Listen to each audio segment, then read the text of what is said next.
નમસ્કાર, આપ જોઈ રહ્યા છો JKS ન્યૂઝ ગુજરાતી. વાત કરીએ તો અમરેલી જિલ્લામાં લોકસભાની ચૂંટણીને અનુલક્ષીને આચારસંહિતા અમલમાં હોય તે માટે તંત્ર દ્વારા ફ્લાઇંગ સ્કોડની રચના કરવામાં આવી હતી. જે અંતર્ગત ધારી ખાતે અમરેલી રોડ ઉપર ફ્લાઇંગ સ્કોડ દ્વારા વાહન ચકાસણીની કામગીરી હાથ ધરવામાં આવી હતી. JKS ન્યૂઝ ગુજરાતી સાથે Sanjay Vala, Dhari. CR Dudhrejiya, flying squad team ધારી.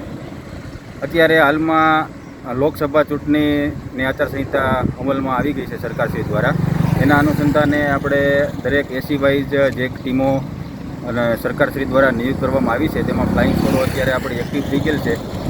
એ અનુસંધાને અત્યારે આપણે વાહન ચેકિંગ, આચારસંહિતાનો કોઈ પણ ભંગ થતો હોય તેવા ફરિયાદો આવેલી હોય તેમનું નિરાકરણ, તે માટેની ટીમ અત્યારે એક્ટિવ થઈ ગઈ છે.